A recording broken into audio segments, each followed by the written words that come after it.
So, scientists approach learning in a different way than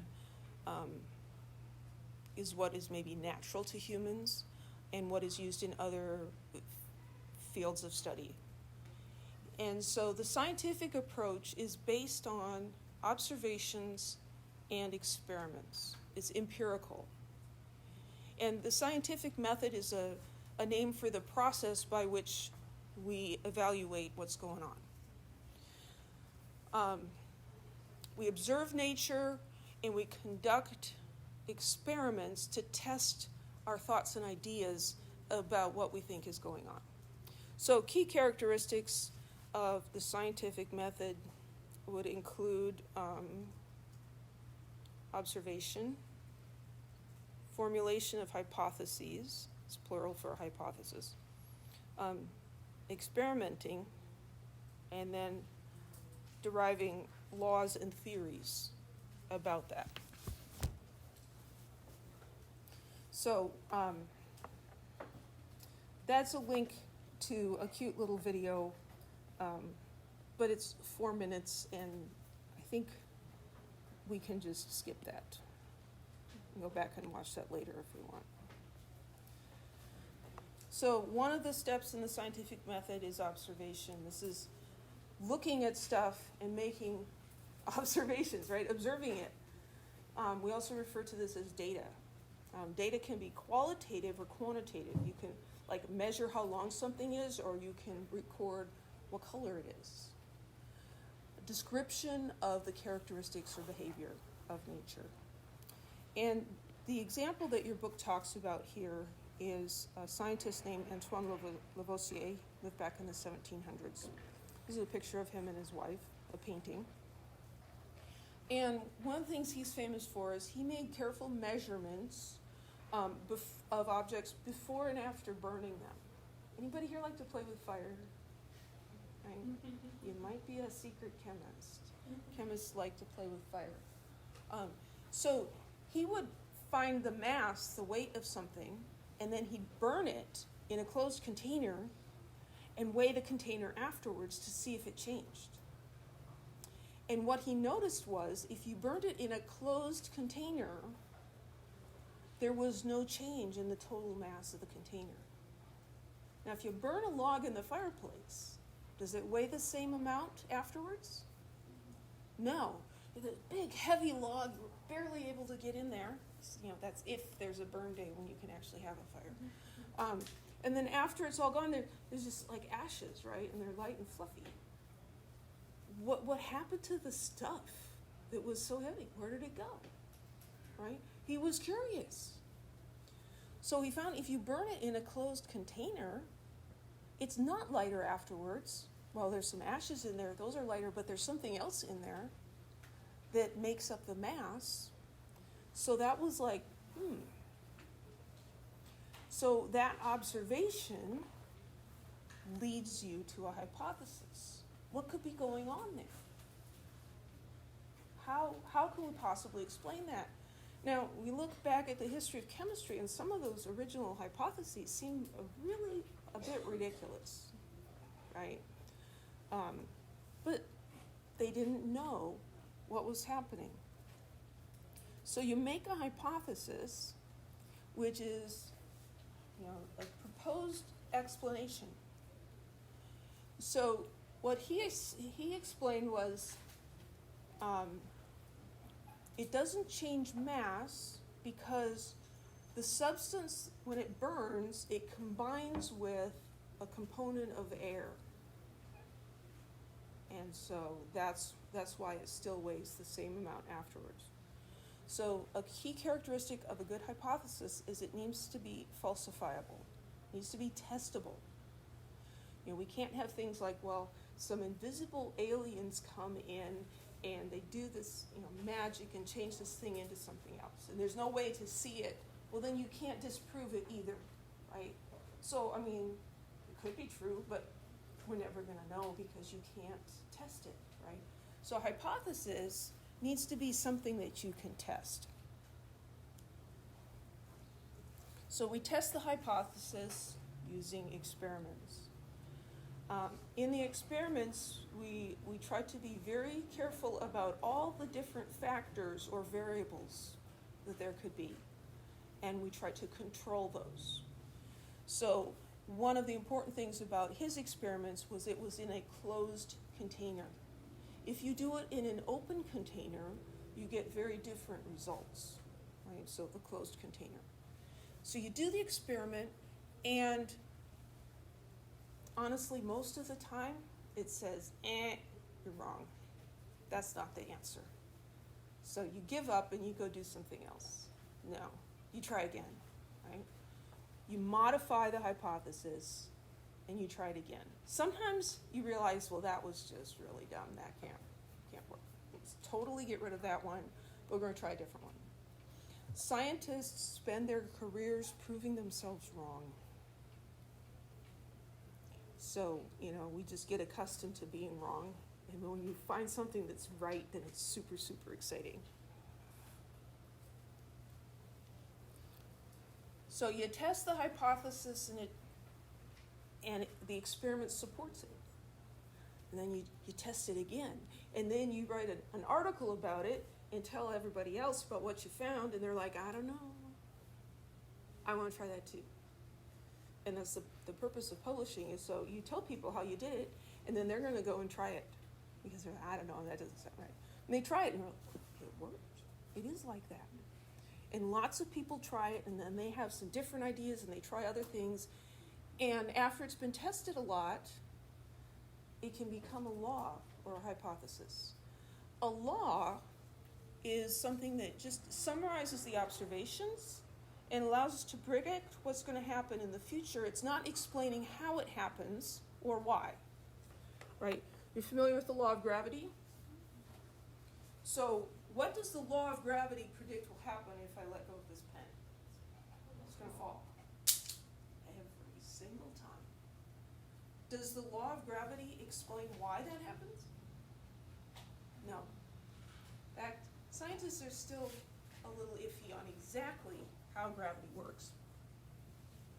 But the law just says what happens, right? So what came out of Lavoisier's experiments was something called the law of conservation of mass.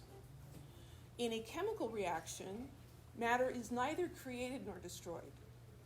So if we think about the atoms that compose the matter as being like little Lego bricks, when you undergo a chemical reaction like burning a piece of wood, all those little bricks, those atoms, are still there. But you've taken that structure apart and you've put it back together in a different way. And maybe it's now 3 different structures instead of just one. You're just rearranging the atoms. So if all the atoms are still there, then it must weigh the same, right? So how is it that when we burn the wood in an open fireplace, it gets lighter?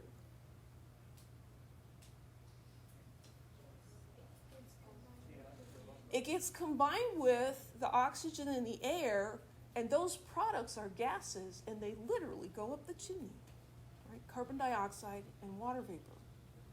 In the closed container, those all get trapped in there, and that's why Lavoisier was able to see that the mass didn't actually change. Some of it turned into something else, but the mass was still the same. So that's a really important concept that we learned a long, long time ago.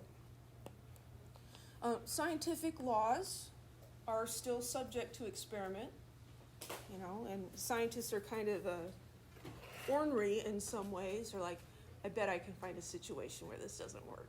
They're just going to try to find a place that is wrong.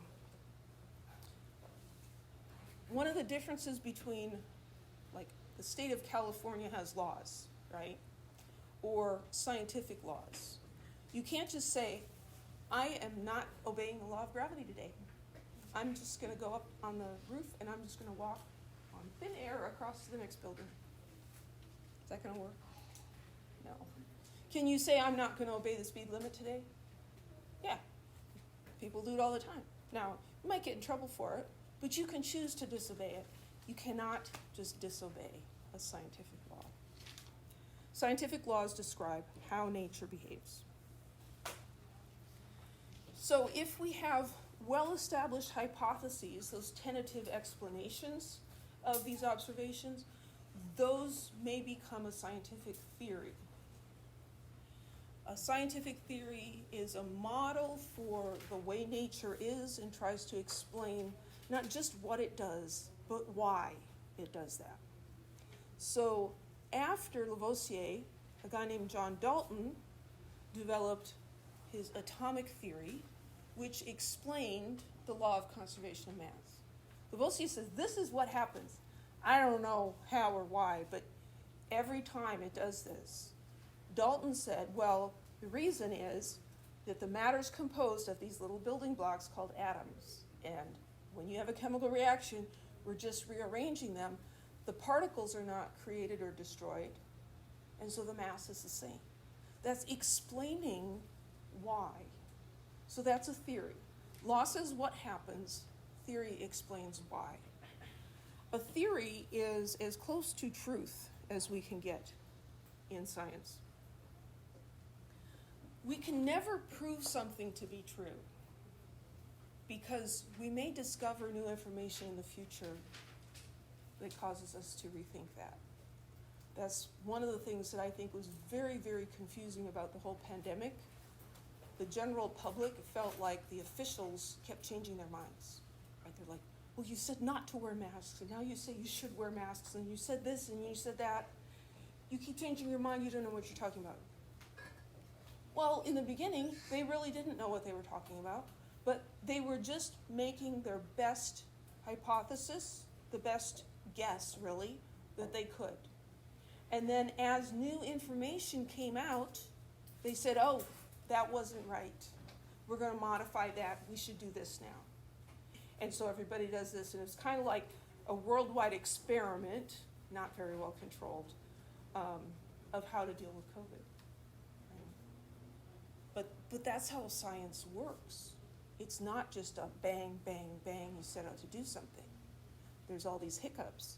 And you think this, that's wrong. And so you go over here, and you come back, no, that's wrong, and you go over there. And so this is how science works. So we say a well-established theory is as close to truth as we can get in science. This is sort of a pictorial view of the scientific method. It is not just a set of rules and procedures. Well, you follow these instructions and you'll make this discovery. That would be really great. It's not. It's just very messy, but that's kind of what makes it exciting too. So you get these loops. So you have observations, you make a hypothesis, the hypothesis gets tested, and the experiment may confirm the hypothesis, or it may say, no, that's wrong. And then you revise the hypothesis, and you test it again, and you revise, and you test, and you go around and around and around. Observations can also lead to a law, saying, well, this is what happens. And then you test that with the experiment, which either confirms or disproves the law, and you can go around and around and around in here for a long time. The hypothesis, after it's been tested a lot, becomes a theory, and the theory is still getting tested and tested and tested. And so it's not a straight path, it's very circular.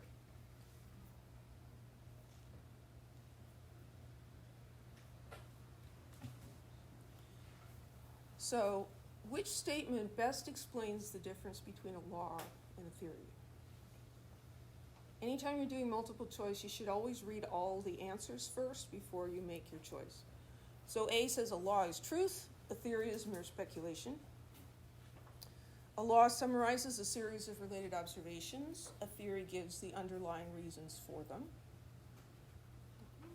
Maybe that's sounding a little better. Or a theory describes what nature does. A law describes why nature does it. Mm-hmm. The law comes before theory? Not necessarily. But the law probably more likely comes first because, well, we'll give it away. We'll give away the answer if I say that. So, letter C is very appealing, but it's exactly backwards. A theory describes why nature does it, and a law describes what. So the correct answer here is actually B. Because this one, the what and the why are switched. Okay.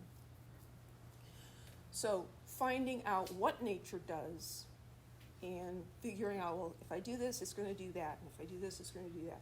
That is often more straightforward than the explanation, because the explanation is generally based on things that we cannot see, right? Atoms and molecules, too small to see. Did you guys ever watch The Magic School Bus? Yes. Yeah. The Magic School Bus was magic, right? And they would like shrink down and they'd go down blood vessels, right? And they could go and, like become so small and get down on the level. Dude, that'd be so cool. We could really figure out what was going on if we could do that, but we can't. Any questions?